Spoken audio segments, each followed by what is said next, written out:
Kita mulai Al-Fatihah. A'udzubillahi minasyaitonirrajim. Bismillahirrahmanirrahim.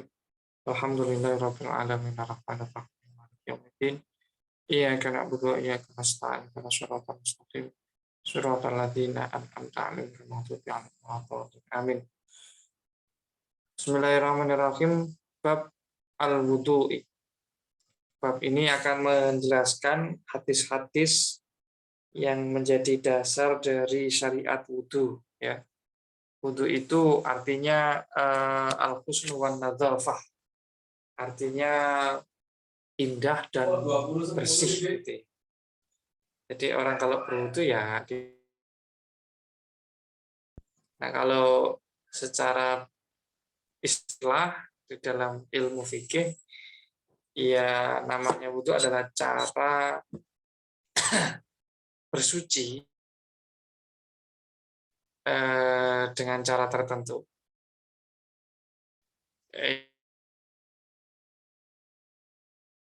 Niat tertentu gitu ya, yaitu niat wudu. Lalu caranya seperti apa? Nah, hadis berikut ini akan menjelaskan. Hadis yang pertama di bab ini an Abi Hurairah radhiyallahu an Rasul qala. Dari sahabat Abu Hurairah radhiyallahu an dari Rasulullah sallallahu alaihi wasallam bahwasanya beliau bersabda, laula an asyqa ala ummati amartuhum bisiwaki ma'a kulli wudu'in.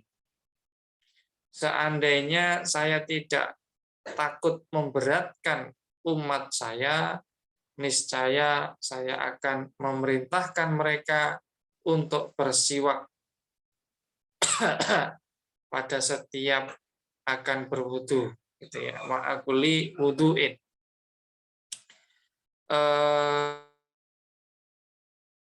Khawatir memberatkan umat saya, niscaya saya akan memerintahkan mereka untuk bersiwak bersamaan dengan setiap wudu. Akhrajahu Malikun, hadis ini diriwayatkan oleh Imam Malik. Kalau Imam Malik berarti dalam kitab Al-Muwatta, ya.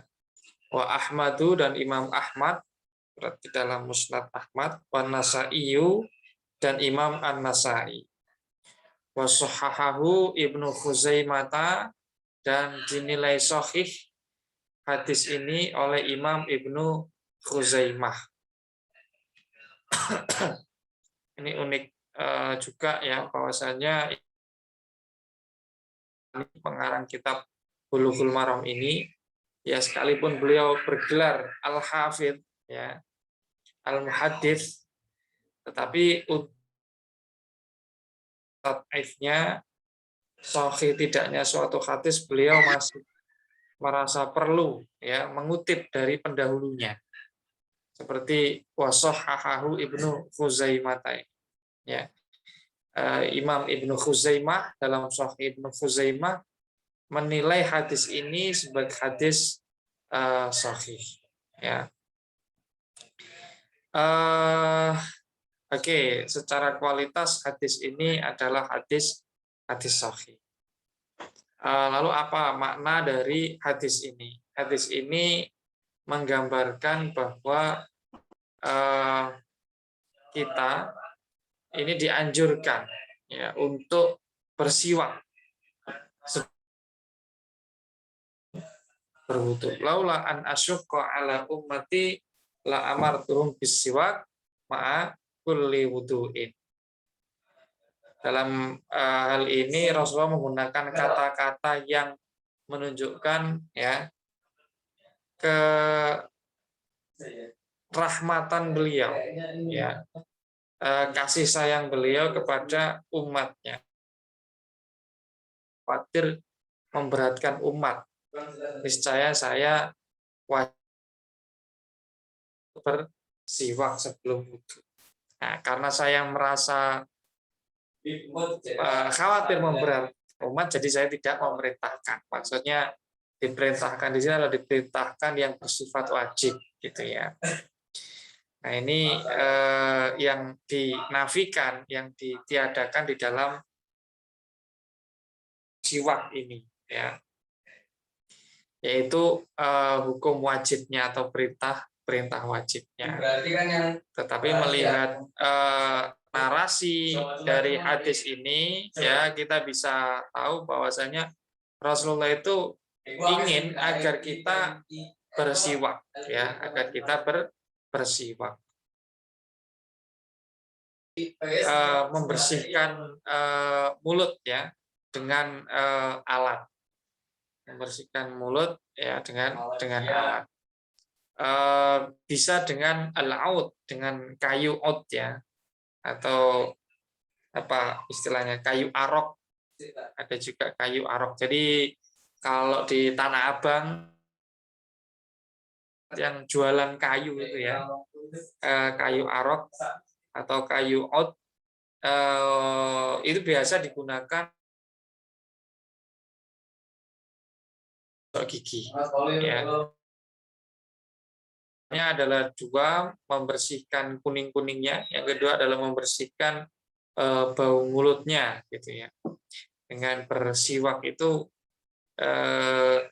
mulut jadi bersih. Jadi nggak cukup sekedar dikumur-kumur, tapi digosok juga, ya, digosok juga. Sama seperti penggunaan al-aud atau al-arok, ya, kayu arok, juga digunakan jari. Itu juga bisa mendapatkan kesunahan kita nanti, ya, atau menggunakan kain, ya, untuk membersihkan gigi kita. Itu juga bisa mendapatkan kesunahan ini. Zaman sekarang ya pakai sikat gigi, gitu, ya, ada bulunya, sela-sela gigi. Itu kalau diniati bersiwak, menjalankan sunnah siwak, itu ya bisa mendapatkan, ya, kesunahannya, ya. Sejatinya kalau di dalam fikih Syafi'i, bersiwak itu disunahkan setiap saat, kapanpun, gitu, ya. Orang kalau melakukannya itu bisa mendapat pahala. Nah, menjadi sunnah yang lebih ditekankan adalah ketika mulut kita, ya, itu mulai bau, itu sangat disunahkan. Seperti ketika setelah diam yang lama, ya, itu disunahkan untuk menggosok gigi. Atau setelah bangun tidur, itu juga disunahkan untuk menggosok gigi atau bersiwak ini. Kemudian ketika akan berwudu, itu juga disunahkan. Sebelum kita lain, ya, kalau mulut kita memang bau, itu juga ada kesunahannya. Nah, ini adalah jadi di sini dijelaskan as-siwak ma'akuli wudu, ya, secara tegas bersiwak dengan berwudu. Ini menunjukkan sebelum berwudu itu adalah kondisi yang sangat disunahkan untuk bersiwak. Yang pertama, jadi adalah terkait dengan sunnah bersiwak sebelum berwudu. Hadis yang kedua, wa an Humrana, dan diriwayatkan dari Humran, anna Utsmana radhiyallahu an da'a bi wudu'in. Bahwasanya Humran meriwayatkan bahwa Sayyiduna Utsman ibnu Affan itu minta, ya, atau wadah atau alat berwudu, gitu, ya. Nah, kalau di dalam bahasa Arab ada istilah al-wudu, ada istilah al-wudu. Kalau al-wudu itu artinya aktivitas bersuci, ya, dengan cara tertentu. Tapi kalau wudu itu artinya adalah alat bersuci atau airnya, gitu, ya. da'a biwa air untuk berwudu, ya, kepada Humron. Humron ini maula. Maula ini artinya bekas budak gitu ya. Jadi zaman dulu kalau orang perang kemudian kalah, yang kalah itu dijadikan budak, ya, dijadikan budak. Nah, Islam ketika datang, ya, selain meneruskan ya tradisi yang pada saat itu masih sangat kental, sangat marak tersebut, juga memulai ya tradisi penghapusan perbudakan, yaitu membebaskan budak, ya, tahriru raqabah. Nah, itu menjadi ajaran yang utama gitu ya, yang sangat dianjurkan di dalam Islam, memerdekakan budak. Nah, karena itu para sahabat itu biasanya kalau punya budak, ya, itu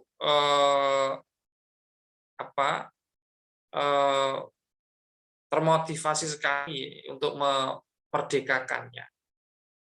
Termasuk diantaranya adalah Humron ini, Sayyidina Utsman, ya, sahabat Nabi, ini pernah mendapatkan seorang budak bernama Humron dari jenderalnya, yaitu Khalid bin Walid, ya, Khalid bin Walid.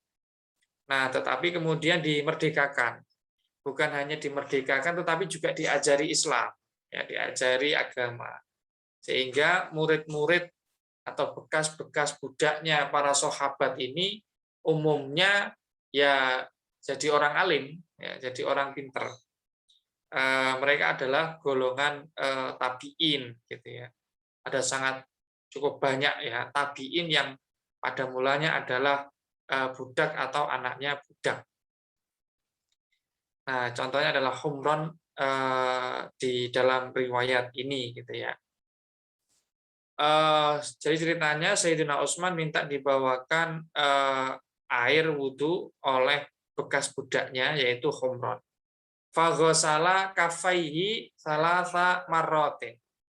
Lalu beliau membasuh ya kedua telapak tangannya, ya. Kedua telapak tangannya ini ya dibasuh salasa marrotin sebanyak 3 kali. Tsumma matmado. Lalu Sayyidina Utsman itu berkumur. Berkumur itu memasukkan air ke mulut lalu diputar-putar gitu ya.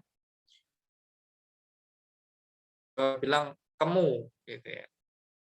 Berkumur-kumur, diputar-putar di dalam mulut. Kemudian dimuntahkan lagi. Itu matmato. Wastang syako. Lalu beliau beristingsyak. Istingsyak ini artinya apa? Istingsyak itu adalah menarik ya air dari hidung dengan tekanan udara, disedot pakai hidung gitu ya. Nah, itu namanya istingsyak. Jadi setelah berkumur beliau beristingsyak, artinya menyedot air sampai ke pangkal hidung atau yang disebut dengan al-khaythum atau al-khayshum nanti al-khayshum. Jadi sampai pangkal hidung, sampai di sini ya, sedot sampai ujung ya. Wastansaro, lalu beliau menghempaskannya ya. Jadi setelah disedot ke hidung dihempaskan keluar. Kalau orang Jawa bilang itu ini namanya jadi disisikan, dikeluarkan lagi, ditekan menggunakan nafas. Tsumma ghassala wajhahu salasa marratin. Sebanyak 3 kali. Ya. Ini yumna ilal mirfaqi salasa marratin. Setelah membasuh wajah, beliau membasuh tangan kanannya sampai kepada mirfak. Mirfak itu siku, teman-teman. Jadi di siku kita itu ada sebenarnya bola, bukan bola, tulang yang bulat, ya. Itu adalah mirfak. Ilal mirfak di sini artinya dia juga harus dibasuh gitu ya, bukan dia apa namanya tidak wajib dibasuh, tidak, tapi dia harus dibasuh. Salasa marrotin, tangan kanannya dibasuh sebanyak tiga kali. Tsummal yusra misla dzalika. Kemudian tangan kirinya ya dibasuh sebanyak 3 kali. Tsumma masaha bi ra'sihi.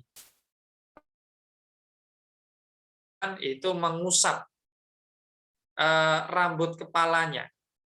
Ini tidak dijelaskan apakah 3 kali atau 1 kali saja. Tapi kalau di sini ya sepertinya hanya 1 kali saja karena tidak disebutkan bilangannya.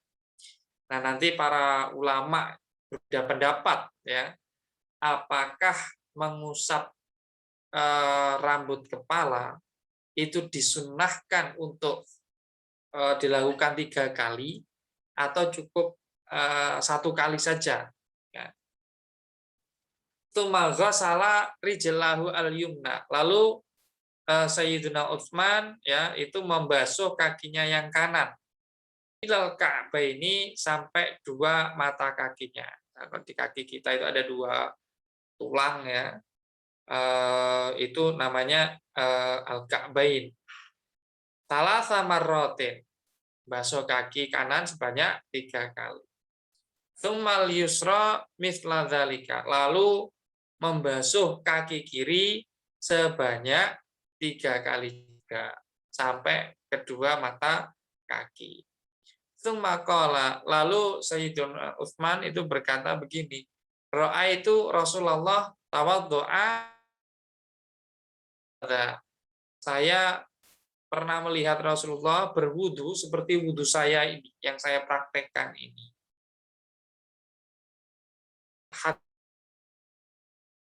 Ya. Hadisnya adalah hadis takriri. Melihat Rasulullah melakukan ya, lalu ditirukan begitu ya, ditirukan. Muttafaqun alaihi, hadis ini diriwayatkan oleh Imam Al-Bukhari dan Imam Muslim. Jadi ada di dalam Sahih Al-Bukhari dan Sahih Muslim. Nah, hadis ini itu menjadi salah satu hadis di antara sekian banyak hadis yang menjelaskan tentang tata cara berwudu. Ya, tata cara berwudu ini ya disyariatkan di dalam Al-Qur'an ya. Idza qumtum ilas shalah idakum ilal marafiq wamsahu bi ru'usikum wa arjulakum ilal ka'bayn. Jadi kalau kita hendak sholat, ya, kalau kalian hendak sholat, faghsilu wujuhakum, basuhlah wajah kalian, wa aydiyakum, dan tangan kalian, ilal marafiq wamsahu bi ru'usikum, lalu usaplah kepala kalian, rambut kepala kalian, wa arjulakum, kemudian kaki kalian gitu ya. Nah, yang disebutkan di dalam ayat ini itu hanya berapa? 1, 2, 3, 4. Hanya 4 bagian anggota tubuh yang wajib dibersihkan, gitu ya. Yaitu muka, kemudian kedua tangan, rambut kepala, dan kaki. Ya, itu adalah anggota tubuh yang harus dibasuh, yang harus dibersihkan ketika berwudu, sebagaimana dijelaskan di dalam hadis ini. Ternyata ada tambahannya. Sebelum membasuh muka misalnya, ya itu siwakan dulu. Ya, ada baca basmalah dulu. Nanti di bawah ada basmalah kalau tidak salah. Kemudian ada membasuh telapak tangan dulu, ya. Kemudian berkumur,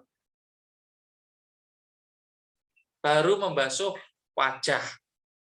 Nah, ini sampai istighfar itu tidak ada di dalam ayat tadi itu, ya, ayat tadi itu.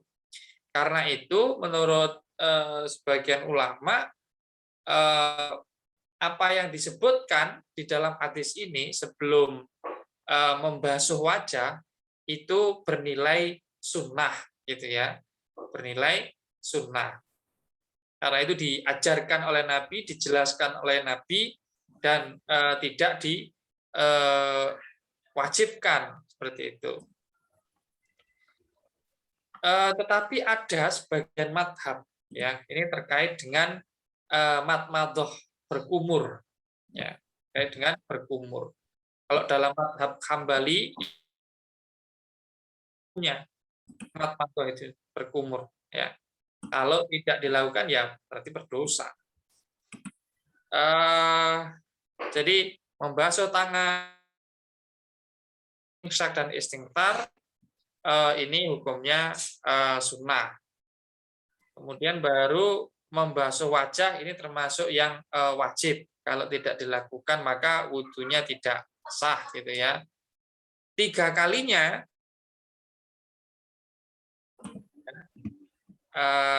dianjurkan, tidak bersifat wajib.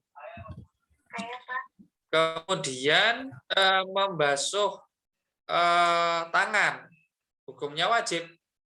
Tetapi mendahulukan yang kanan itu sunnah, gitu ya. 3 kalinya itu juga sunnah.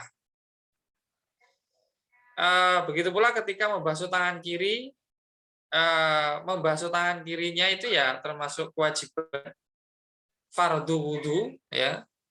Tetapi mengulangi sebanyak 3 kali itu hukumnya sunnah saja. Tsumma masaha bi ra'sihi. Kemudian yang wajib lagi adalah mengusap kepala atau mengusap rambut kepala, ya. Nah, ini ada beberapa cara, nanti di bawah dijelaskan, ya. Ada 2 atau 3 madhab, ya. Ada yang mencukupkan hanya 1 rambut saja, itu sudah dianggap sebagai mashur ra'si, ya. Ada juga yang harus seprapat,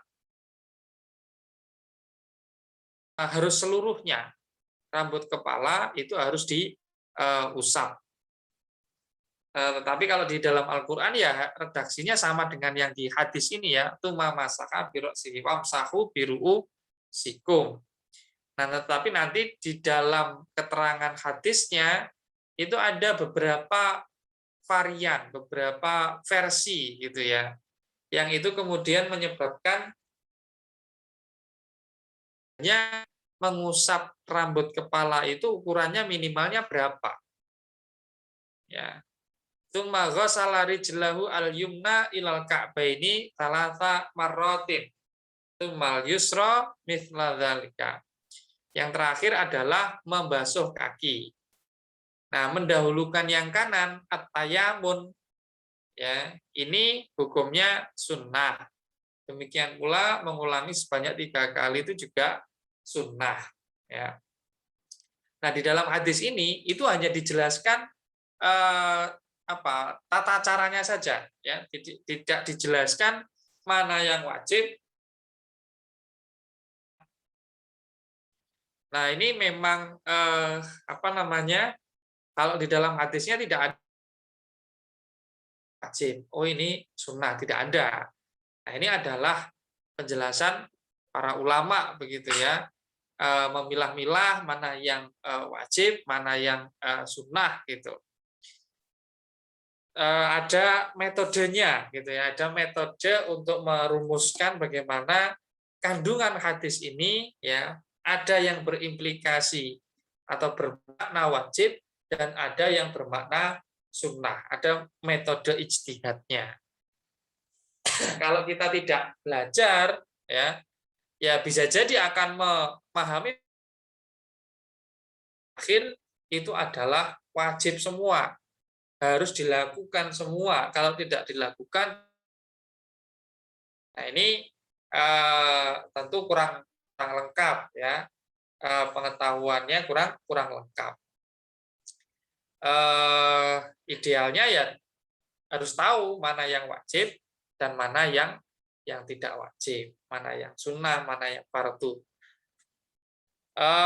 Wa an aliyin radhiyallahu an fi sifati wudu'in nabi sallallahu alaihi wasallam. Hadis berikutnya dari Sayyidina Ali.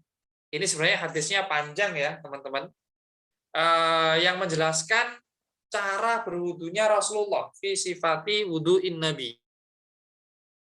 Ini adalah yang digarisbawahi di sini, wa masaha bi ra'sihi wahidatan. Nabi mengusap rambut kepalanya ya wahidatan. Ini bisa berarti satu buah rambut saja ya atau hanya sekali saja ya. Karena di atas tadi pembahasannya adalah summa masaha bi ra'sihi, perdebatannya adalah sekali atau juga ada kesunahan 3 kali ya. Nah, kalau berdasarkan riwayat ini ya, akhrajahu Abu Dawud, hadis yang diriwayatkan oleh Imam Abu Dawud dalam Sunan Abi Dawud, satu kali ini artinya hanya satu kali, tidak ada kesunahan 3 kali gitu ya. Nah, ini bisa dipahami seperti itu. Selanjutnya,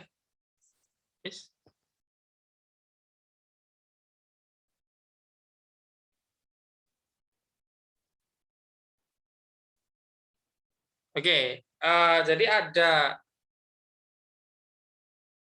yang berpendapat bahwasanya mengusap rambut kepala itu juga disunnahkan ya 3 kali. Tetapi berdasarkan riwayat Imam Abu Dawud ini ya hanya sekali saja.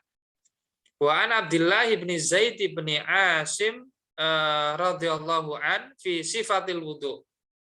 Diriwayatkan dari sahabat Abdullah bin Zaid bin Ansor ya dari Bani Najjar. Beliau pernah berkata, wa masaha sallallahu alaihi wasallam bi ra'sihi fa aqbala bi yadihi wa adbaro, muttafaqun alaihi. Rasulullah mengusap rambut kepalanya. Ini salah satu caranya ya. Fa aqbala bi yadihi wa adbaro. Aqbala ini artinya menggerakkan dari belakang ke depan gitu ya. Wa menggerakkan dari depan ke belakang. Artinya Rasulullah cara mengusap rambut kepalanya dimulai dari belakang dulu. Ya, ini kalau di dalam mazhab Syafi'i itu harus bimain jadidin ya, dapat kesunah baru ya. Jadi namanya membasuh muka, kita ambil air lagi ya. Lalu ditempelkan di belakang, ditarik ke depan, seperti itu, wa adbaro, dan kemudian ditarik ke belakang. Jadi dimulai dari belakang ke depan, ya, kemudian dari depan ke belakang. Ini satu cara. Ya. Muttafaqun alaihi, hadis ini diriwayatkan oleh Imam Al-Bukhari dan Imam Muslim. Fi lafdzin bada'a bimuqaddami ra'sihi. Nah, di riwayat yang lain, ternyata beda modelnya. Beliau memulai dari bagian depan kepalanya. Ya, seperti ini. Hatta dhahaba bihima ila qafahu. Lalu digerakkan menuju ke arah tengkuk. Tsumma raddahuma kemudian mengembalikan kedua tangannya ya ilal makan alladzi bada'a minhu, ke tempat di mana beliau muqaddam ra'sihi, dari depan ini ya, misalnya seperti ini, tarik ke belakang lalu dikembalikan ke depan. Ini cara yang kedua gitu ya. Kalau yang pertama tadi fa'aqbala biyadihi wa adbaro, dari belakang dulu baru menuju ke depan dan dibalikkan ke belakang lagi gitu ya. Nah, ini cara kepala. Yang wajib ya, yang wajib dulu. Yang wajib ini yang penting diusap. Yang penting diusap. Tetapi kalau pengen dapat kesunahan, caranya seperti tadi. Ya, caranya seperti tadi.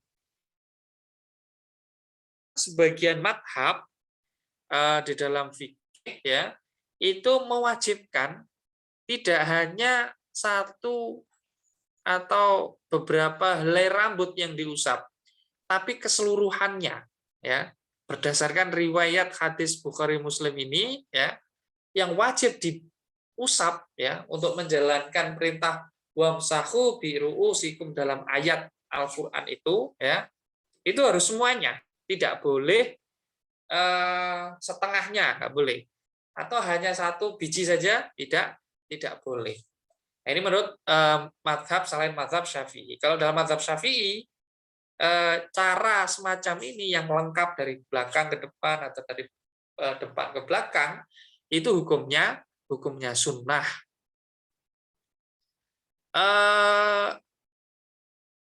Wa an Abdillah bin Amrin radhiyallahu wudu. Nah, tadi sudah ada sahabat Utsman, sahabat Ali, sahabat Jim. Yang keempat ini ada sahabat Abdullah bin Amr bin As. Ini sebenarnya panjang-panjang ya, tapi langsung dipotong fi sifatil wudu. Intinya adalah terkait dengan cara berwudunya Rasulullah. Qala tsumma masaha sallallahu alaihi wasallam bi ra'sihi wa adkhala isbi'aihi as-sabbahataini fi udhunaihi wa masaha bi ibhamaihi. Akhrajahu Abu Dawud wa Nasa'i wa shahahahu Ibnu Khuzaimah. Hadis ini diriwayatkan oleh Imam Abu Dawud dalam Sunan Abi Dawud dan Imam An-Nasa'i di dalam Sunan An-Nasa'i. Imam Ibnu Khuzaimah dalam Sahih Ibnu Khuzaimah hadis ini sebagai hadis sahih. Apa isinya? Kalau dalam riwayat sahabat Abdullah bin Amr ya, ada keterangan juga ya, tambahan, yaitu mengusap mengusap telinga ya. Di dalam Al-Qur'annya kan tidak ada ya. Di dalam riwayatnya sahabat Utsman bin Affan itu juga tidak ada tadi. Nah, di dalam riwayatnya sahabat Abdullah bin Amr bin As itu ada ya. Wa adkhala isbi'aihi as-sabbahataini fi udhunaihi. Nah, ini kalau dalam mazhab Syafi'i ya sunnah juga ya, termasuk kesunahan. Jadi kalau mau mendapatkan kesunahan ada tata caranya juga ya. Yang pertama, jari telunjuk kita masukkan ke lubang telinga. Ya, 2 jari telunjuk kita masukkan ke lubang telinga bagian dalam. Jempol kita taruh di belakang daun telinga. Nah, nanti digerakkan mengikuti lekuk-lekuk gitu ya, lekuk-lekuk daun telinga. Seperti itu. Wa adkhala isbi'aihi as-sabbahataini fi udhunaihi. Jadi orang memasukkan 2 telunjuknya ke lubang telinga ya. Wa masaha bi ibhamaihi dzahira udhunai, dan mengusap bagian luar, artinya belakangnya daun telinga ini menggunakan apa namanya, jempol, ibham gitu ya. Nah ini tambahan kesunahan yang tidak disebutkan di dalam ya 3 hadis sebelumnya. Nah semuanya itu dengan air yang baru ya, dengan air yang baru. Nah ini berbeda dengan mazhab Hambali ya. Mazhab Hambali itu memasukkan mengusap kepala dan apa namanya daun telinga ini dengan air yang digunakan untuk membasuh wajah. Mazhab Syafi'i bima'in jadidin ya, dengan air baru gitu ya. Selanjutnya, oke, ini sudah selesai tentang tata cara wudhu, terutama tentang kesunahannya gitu ya. Wa an Abi Hurairah radhiyallahu an qala Rasulullah sallallahu alaihi wasallam. Dari Abu Hurairah, Rasulullah bersabda, min manamihi fal yastangsir salasan fa inna syaitana yabitu ala khayshumihi, muttafaqun alaih. Ketika kalian bangun dari tidur kalian ya, hendaknya dia beristighfar. Istighfar tadi adalah menghempaskan ya air dari hidung.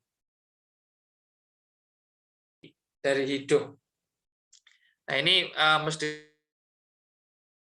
itu ya, yaitu menyedot air lewat hidung. Jadi bangun tidur itu dianjurkan oleh Rasulullah untuk beristighfar, ya, beristighfar sebanyak 3 kali. Kenapa? Karena setan itu bermalam ya di ujung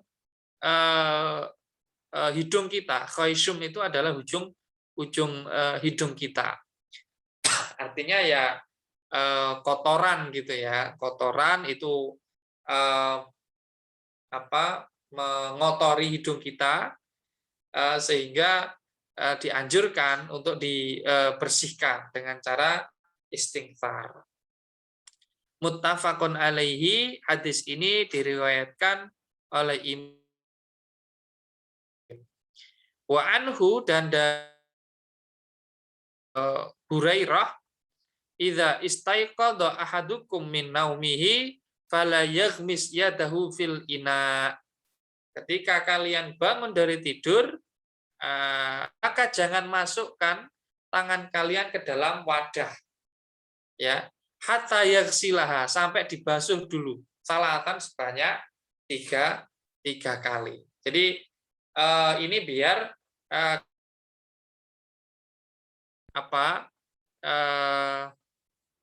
masuk ke dalam wadahnya ya, jadi lebih bersih gitu ya, lebih higienis.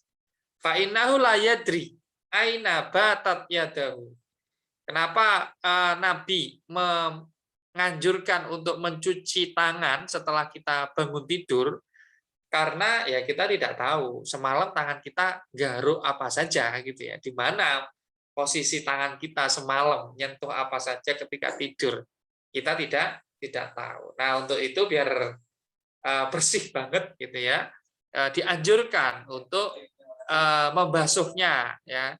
Cara membasuhnya bukan dicelupkan ke dalam ember atau ke kolam ya, tetapi justru ini saya kira sangat detail, sama seperti yang pertemuan sebelumnya tentang cara mencuci baju yang terkena darah gitu ya. Nah itu kesunahan yang lain. Muttafaqun alaihi, hadis ini diriwayatkan oleh Imam Al-Bukhari dan Imam Muslim. Wa hadza lafdzu Muslimin, dan ini adalah redaksi hadis yang ada di dalam Sahih Muslim. Nah, apa kaitannya antara dua hadis yang, apakah ini merupakan bagian dari wudhu atau yang berbeda. Agak-agaknya ya Imam Ibnu Hajar itu mau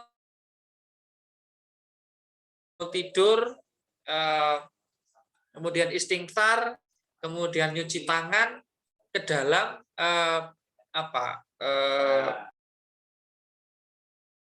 rangkaian wudhu gitu ya, tetapi yang di luar wudhu itu sendiri, sama seperti siwak gitu ya.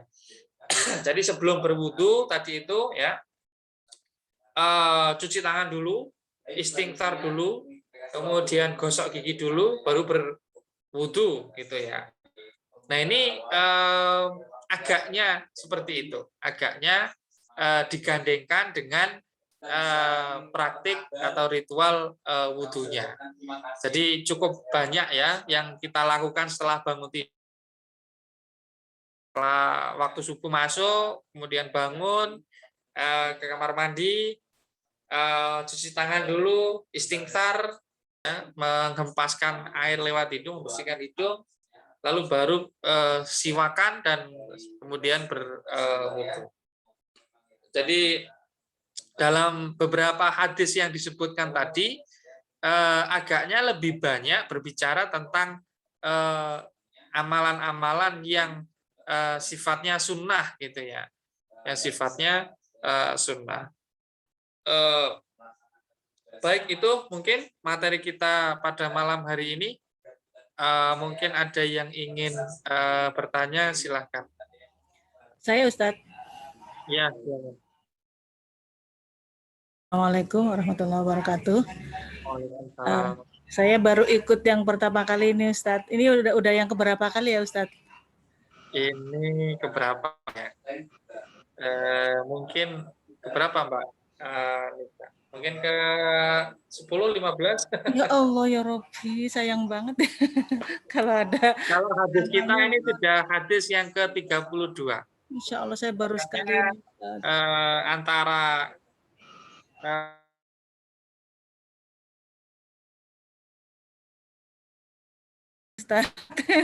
ya.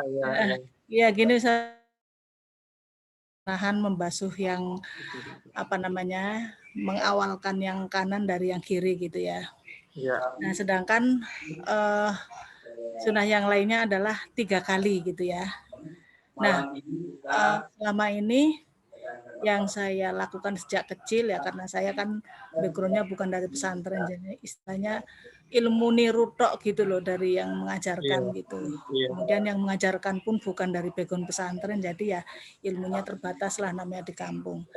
Nah pembasuhan 3 kali itu kalau menurut riwayat yang pas atau hadis-hadis yang yang kuat, maksudnya kiri atau kanan sekali, kiri sekali, terus kanan lagi 2 kali, kiri lagi 2 kali, terus kanan lagi 3 kali, kiri lagi 3 kali, atau yang seperti yang afdol yang mana itu Ustaz? Nah itu yang pertama. Terus kemudian yang kedua, ketika kita memulai wudhu itu kan disunahkan membaca doa wudhu gitu, itu yang saya pahami sejak kecil. Ya doanya ya yang umum ya, nawaitul wudhu ali rofal hadasil hadasri sampai terakhir gitu. Nah doa itu afdolnya itu sebelum kita istinsyar ya, membasuh tangan, atau kalau yang masuk dalam basuhan anggota wudhu yang wajib kan wajah. Nah berarti membaca atau yang seperti apa Ustadz? Mohon penjelasannya. Terima kasih. Assalamualaikum. Terima kasih Ibu Siti Maryam. Pertama tentang kesunahan taslitsnya itu ya, atau kesunahan melakukan 3 kali. Kalau kita perhatikan di hadis nomor 33, Tsumma ghasala yadahu al-yumna ilal mirfaqi salasa marratin. Jadi satu rangkaian adalah ya ketika kita masih di tangan kanan gitu, belum pindah ke tangan kiri gitu. kemudian baru tangan kiri sebanyak 3 kali. Jadi tidak diselang-seling. Selang-seling ya. Ya, tidak Menyelesaikan selang-seling. dulu yang kanan berarti. Kalau kita pahami di yang dipraktekkan oleh Sayyidina Utsman ya, yadahu al-yumna ilal mirfaq salasa marrotin. Tsummal yusra mithla dzalika. Jadi 3 kali dulu yang kanan, baru 3 kali yang kiri. Itu tayamunnya caranya seperti itu. Ya mungkin ada riwayat yang lain yang apa namanya? Saya juga kurang tahu. Itu satu. Yang kedua tentang niat wudhu itu dibaca kapan? Yang pertama niat itu adalah salah satu rukun ya, salah satu rukun. Salah satu rukun wudhu. Jadi kalau wudhu tanpa niat ya tidak sah juga niat apa wudhunya. Jadi adalah di hati ya, tempatnya di hati. Jadi tidak di lisan. Di lisan itu dianjurkan kalau apa namanya itu dibutuhkan gitu ya. Misalnya nggak mantep-mantep nih ya, nggak mantep-mantep, akhirnya ya kita lisankan dulu. Nah kemudian tempatnya di mana? Kalau praktiknya yang dicontohkan Sayyidina Utsman ya, itu kan basuh tangan dulu, kumur dulu, kemudian istinsak dan istighfar dulu, kemudian baru basuh wajah. Nah, niat itu ya selain tempatnya di hati, dia harus dilakukan di awalul ibadah ya. Bagian paling awal dari suatu ibadah. Tentu yang dimaksud awal di sini adalah yang rukun-rukunnya gitu ya. Kalau sholat ya rukun yang paling pertama ya takbiratul ihram itu. Allahu Akbar itu niat sholat di dalam hati ya, di dalam hati. Misalnya mau sholat isya, ketika kita takbir ya di dalam hati sambil istilahnya membatin niat usolli itu ya, saya niat sholat isya 4 rakaat. Nah kalau dalam berwudu awalul ibadahnya, ibadah permulaannya atau permulaan ibadahnya itu adalah membasuh wajah ya. Tangannya yang di Al-Qur'an itu ya faghsilu wujuhakum. Itu yang pertama kali wajib dibasuh, atau yang fardul wudunya yang wajib dibasuh pada wudu pertama kalinya adalah wajah. Nah, makanya niatnya itu adalah ketika membasuh wajah, yaitu ketika nempelkan air ke muka. Cepat ya. Itu niat. Nawaitu wudu'a lirafil hadasil asghar lillahi ta'ala, atau bahasa Indonesia boleh saya niat wudu menghilangkan hadas, untuk menghilangkan hadas kecil lillahi ta'ala. Nah, waktu cuci tangan atau waktu basuh muka? Ya, waktu basuh muka. Siti Maria. Oke, terima kasih Ustaz penjelasannya. Iya, sama-sama. Ya, silakan. Yuk. Ya, assalamualaikum Ustaz. Dulu saya berwudu itu seperti ini, maksudnya satu-satu antara kumur dengan hidung, lain-lain gitu ya, maksudnya sendiri-sendiri. Tapi kemudian saya mendengar kajian dari Ustadz lain dari YouTube, antara kumur dan istinsa tadi gabung jadi satu. Jadi karena saya nggak belajar hadis seperti ini gitu, jadi saya anggap Ustadz itu lebih paham daripada saya ngikut beliau. Jadi sambil kumur, sambil istinsak. Cuman nggak dapat karena nyedotnya kan nggak banyak gitu, nggak cuman kayak syarat gitu. Terus di sini tadi kayaknya nggak ada yang berbarengan antara kumur sama hidung tadi. Oke. Mbak Nisa dibantu nampilin tadi hadisnya.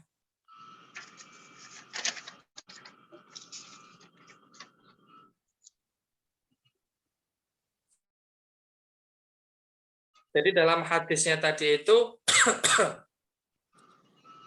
summa matmado wastang syako wastang kemudian Sayyidina Utsman itu berkumur wastang syako dan menyedot air lewat hidung, wastangthar dan menghempaskan air lewat hidung. Jadi pakainya wawu sih memang ya. Nah, tetapi tidak semua. Jadi kalau dalam bahasa Arab, kalau wawu itu artinya dan gitu ya. Tetapi satu-satunya maknanya wawu ya, bukan satu-satunya maknanya wawu. Ada juga huruf waw ya, wastang syako itu kan ada wawunya itu ya. Mungkin Pak Ustadznya itu memahami matmadoh karena melihat di sini pakai wawu ya, pakai wawu. Jadi semuanya dikumpulin jadi satu. Kalau dalam bahasa Arab wawu itu ya biasa diartikan limutlaqil jam'i. Jadi dilakukan secara bersama-sama gitu ya. Dilakukan secara bersama-sama. Tetapi ini agaknya akan sulit dilakukan begitu ya, sulit dilakukan. Di sisi lain, wawu itu tidak hanya bermakna limutlaqil jam'i ya, pokoknya dikumpul. Ada juga maknanya litartib ya. Contohnya, kalau di dalam Al-Qur'an ayat tentang wudhu itu kan idza qumtum ila sholati faghsilu wujuhakum wa aydiyakum. Faghsilu basuhlah wujuhakum, wajah-wajah kalian, wa aydiyakum dan tangan-tangan kalian. Pakainya wa aydiyakum ya. Wa aydiyakum dan tangan-tangan kalian. Apakah artinya berarti basuh wajah dan basuh tangan itu bersamaan? Karena memandang maknanya dikumpulkan, ternyata tidak ya, ternyata tidak. Wawunya di sini adalah wawu yang menunjukkan arti tartib atau berurutan ya. Makanya dalam mazhab Syafi'i rukun wudhu yang terakhir ya itu adalah tartib. Ya, tartib itu artinya mengusap tangan, mengusap kepala, kemudian kaki. Nggak boleh dibalik, kaki dulu, tangan, rambut, kemudian wajah. Kenapa? Ya karena ada wawunya tadi itu, ya karena ada wawunya tadi. Karena kesulitan juga basuh wajah berbarengan sama basuh tangan, gimana caranya? Repot juga. Wamsahu biruusikum wa arjulakum ilal ka'bain.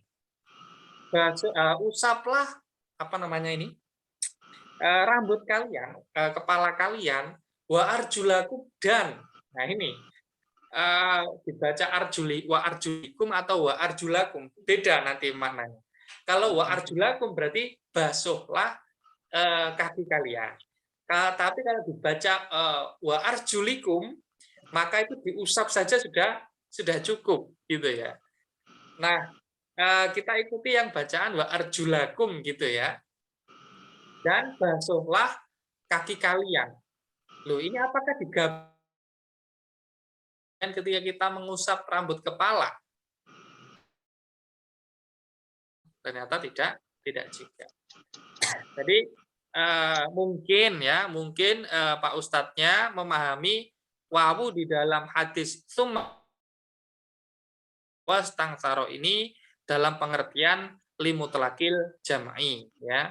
Tetapi ini agaknya sulit ya kalau dilakukan seperti itu gitu ya. Sama seperti sulitnya membasuh wajah sekaligus membasuh kedua tangan gitu ya. Nah, karena itu arti dari wawu ini ya agaknya lebih tepat kalau dimaknai litartib untuk yang menunjukkan urutan gitu ya. Jadi kan satu-satu matmado ya, istansako, istangtaro. Ini kesunahannya dapat satu-satu semuanya. Seperti itu Bu Enda. Iya, terima kasih Ustadz. Jazakallah khairan kasiran. Sama-sama. Sepertinya sudah cukup ini. Mas Husen masuk nggak?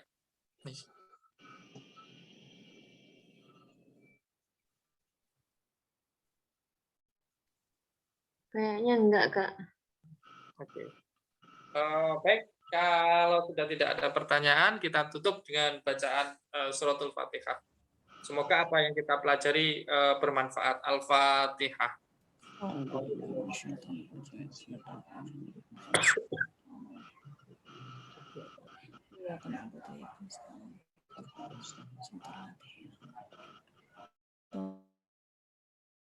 Demikian dari kami. Wallahul muwaffiq.